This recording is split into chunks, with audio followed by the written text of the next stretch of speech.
क्या लिखा नहीं है पवित्र आत्मा जब उतरेगा तुम शक्ति को पाओगे तो तुम्हारी योग्यताएं बदल देगा वो। तो सबसे पहली बात क्या है, मैं बहुत जबरदस्त तुम्हें मुबारक देता हूं। मुझे हजारों लोगों ने बोला कि हमने छोड़ दिया और आपने चेंज हो गए हो, आपके भीतर पवित्र आत्मा उतरा है, आपके शब्द बदल चुके हैं। क्योंकि मैं जानता हूं मेरे परिवारों को, मेरे लोगों को जो मुझे मिलते हैं और मैंने देखा है, उन्होंने बोला हम छोड़ चुके हैं पुराना जीवन, हमें पता चल गया कि पवित्र आत्मा भीतर नहीं उतरेगा तो कुछ नहीं होना जीवन में। हजारों लोगों ने छोड़ दिया, मैं आपको जोर बल से मुबारकबाद देता हूं। आप सच में जिन लोगों ने छोड़ा है, ये आज क्यों एक ही हिस्से में क्यों कर रहे हैं दोबारा से, क्योंकि हमें अगले पड़ाव में जाना है। लेकिन सच बताऊं, मेरा मन नहीं है, मेरा मन बिल्कुल नहीं था कि अगले पड़ाव में अभी जाएं, लेकिन हमारा बहुत सा हिस्सा जो वो करने वाला बाकी है। और ये आपके पास आज जो कुछ लोग रह गए हैं, आपके पास आज मौका है भाई। आपकी जिम्मेवारी नहीं है, आप सिर्फ क्या करो, सिर्फ क्या करना है, क्या जो हार चुके हो वो जीत कर लाओगे? होना ही नहीं है आपसे, करके देख लो। आपने जीतना कहां पे है? अपने अंदर।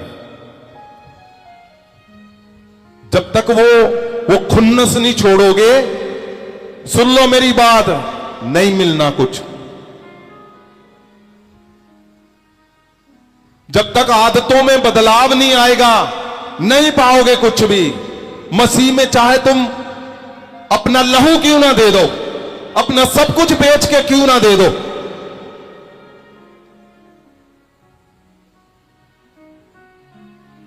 मैंने बोला था जब तुम्हारे अंदर पवित्र आत्मा के यहां से चेक कर लेता है क्या चल रहा है तुम्हारे इसमें, और जब ये हिस्सा ठीक हो गया, पवित्र आत्मा भीतर आ गया, तो किसको पता चलेगा? मैंने बोला था पिछली बार भी, किसको पता चलेगा कि पवित्र आत्मा भीतर आ चुका है? पत्नी को आपके। क्या पहले स्वर्गदूतों को पता चलेगा? नहीं। तुम्हारी कलीसियाओं को पता चलेगा? नहीं। आपके जो संग रहते हैं परिवार में, अगर आप पति हो तो पत्नी को पता चल जाएगा कि आपके अंदर पवित्र आत्मा बस रहा है।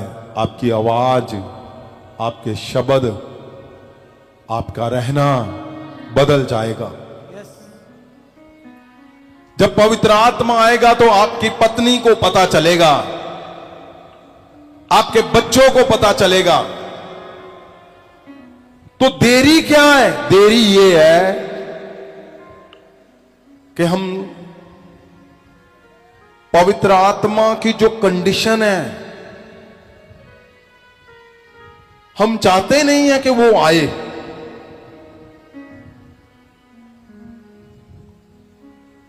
इसीलिए प्रभु यीशु का शब्द जो पूरा करना चाहता है पवित्र आत्मा आपके जीवन में, वो पूरा नहीं हो पा रहा। वो कहीं ना कहीं अधूरा छूट रहा है। वो कहीं ना कहीं आपको लगता है कि मैं तो परफेक्ट हूं, लेकिन फिर क्या कमी है? कमी वही है,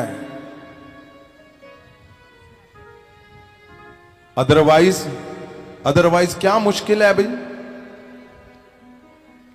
और जो लोग समझ चुके हैं, जिन्होंने ऑलमोस्ट हमारे परिवार समझ चुके, लेकिन जो रह गए हैं, आज फिर तुम्हारे लिए थोड़ा सा हिस्सा परमेश्वर ने दिया है कि पवित्र आत्मा को जिम्मेवारी दी गई है कि आपका काम रुके हुए, आपके चर्च रुके हुए, आपका परिवार रुका हुआ है, आपकी बीमारियां रुकी हुई हैं, वहां पे ही है, दुष्ट आत्माएं वहां पे ही है।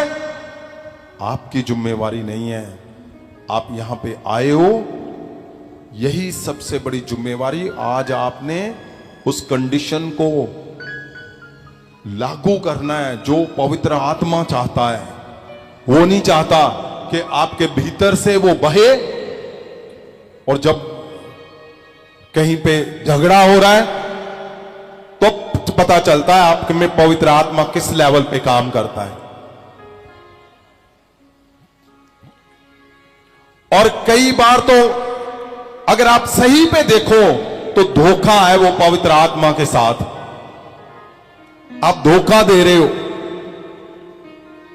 कि कहीं पे तो आपका रूप कुछ और है, लेकिन कहीं पे पवित्र आत्मा को आप घायल कर रहे हो। पवित्र आत्मा को घायल करने का मतलब क्या? धोखा देना, खंजर मारना। और आप सोचो, जिसको आपके लिए भेजा गया, जो आपको फैसिलिटी देगा, कामयाबी देगा, खुशियां देगा, अनंत जीवन तक सिद्धता की लेके जाएगा यीशु के पास, आप उसी के खंजर मार रहे हो। अगर आप व्यभिचारों में हो, अगर आप झूठ बोलते हो, अगर आप खुन्नस करते हो, अगर आप में खार है, अगर आप में पवित्रता ही नहीं है, तो पता क्या है? आप मसीह को ग्रहण कर चुके हो। आप बोलते हैं मैंने पवित्र आत्मा पाया है। पवित्र आत्मा उतरा है आप पे, ये कोई शक नहीं है। लेकिन ना तो जब आप उस रूप में आते हो कहीं पवित्र आत्मा जी दिखते हैं। क्यों? क्योंकि यीशु के गुण आपके अंदर से 100% बस जाते हैं जब पवित्र आत्मा कब्जा कर लेता है आपके ऊपर। यीशु मसीह के गुण